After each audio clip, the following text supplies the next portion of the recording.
Bonjour à tous. Vous êtes très nombreux à m'envoyer des messages privés pour me demander des informations au sujet de chaque jeu compte. Du coup, je vais vous faire une petite vidéo.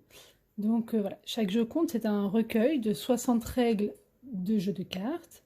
Il a été écrit par Riyab et moi-même. Nous sommes toutes deux enseignantes et nous avons co-enseigné ensemble pendant 3 ans dans un dispositif dédoublé.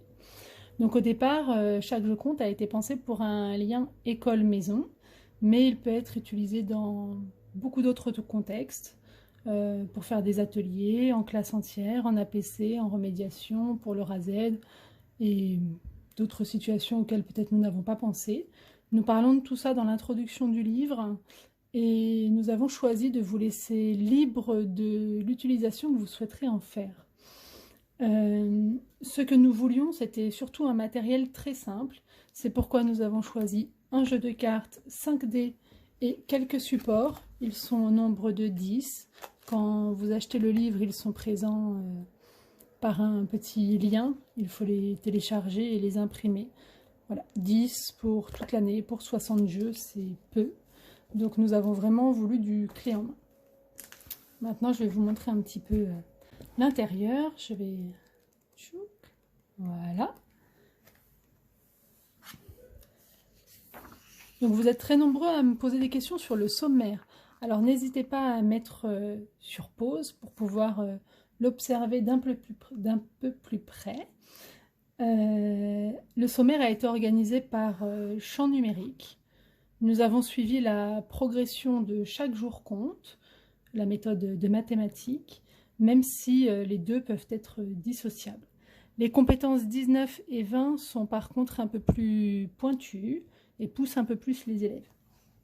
On va prendre un exemple avec la première compétence. Voilà. Donc sur une double page, vous avez la première compétence, nommer, lire, écrire et représenter les nombres, qui parle du champ numérique 0 à 10.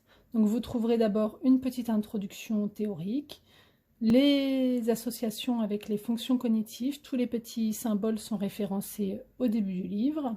Et puis, vous trouverez 3 jeux organisés par niveau de difficulté. Pour chaque jeu, vous trouverez la règle écrite, vous trouverez une règle filmée grâce au petit QR code ici. Nous avons voulu le faire pour le lien école-maison, notamment pour les familles pour qui le français serait difficile. Et vous trouverez également une autre différenciation, donc à la hausse ou à la baisse. Pour certains jeux, vous trouverez aussi une stratégie experte. Cette année, malheureusement, je n'aurai pas la chance d'avoir des CP, mais a priori, je vais mettre en place un projet CPCM1. Donc, je vous montrerai un petit peu l'utilisation que je vais faire de cet ouvrage, même si évidemment, chacun peut l'adapter à sa situation de classe. N'hésitez pas en commentaire à nous poser vos questions et également à nous faire vos retours de ce livre qui nous aideront beaucoup pour une potentielle suite et en tout cas pour adapter au mieux et faire vivre correctement chaque jeu compte CP.